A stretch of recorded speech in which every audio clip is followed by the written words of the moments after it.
first thing is first, when you mix your spackle, get a bucket of spackle like this, and you open it up. There's going to be a piece of plastic on top. You take it, you save that, okay? You're going to want to mix this spackle, but the last thing you're going to want to do is use a mixing palette. Come on, like this. Any type of metal pallet is going to rip the sides of the bucket up.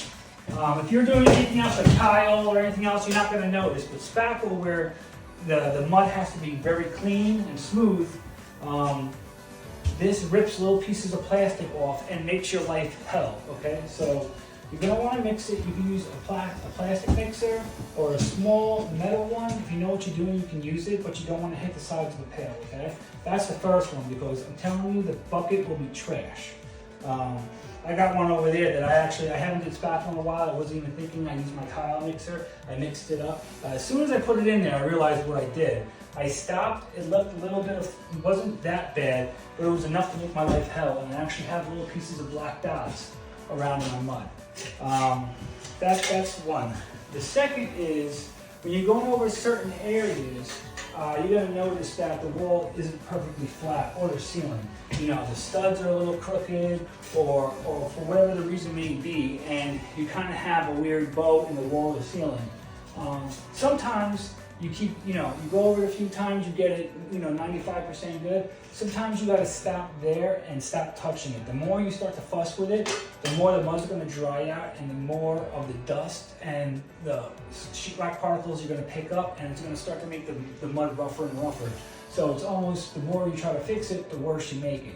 So in certain situations, you got to just let it go, get it most of the way there, and then hit it with the next coat and fix it up. You'll see some areas around here when I show you that some of the areas you'll see some streaks, some lines, and I purposely left them there because I knew tomorrow I'll be able to just scrape them off real quick and get it like that.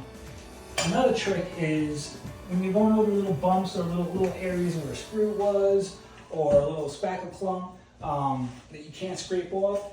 Sometimes you keep trying to hit it straight and you keep going over it, bump, bump, bump, you keep going over it. Sometimes you take different angles.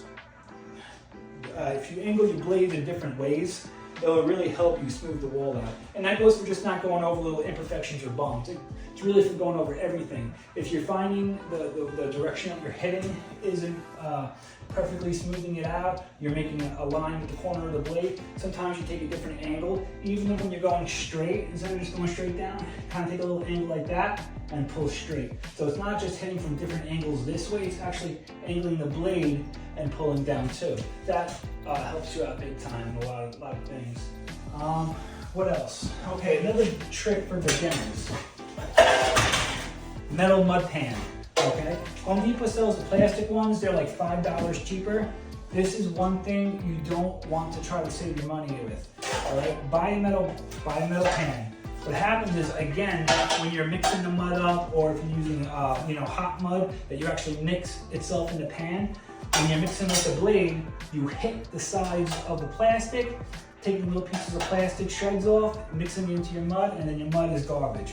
Your mud is not smooth, it's rough, okay? When you have a metal pan, you don't have to worry about that.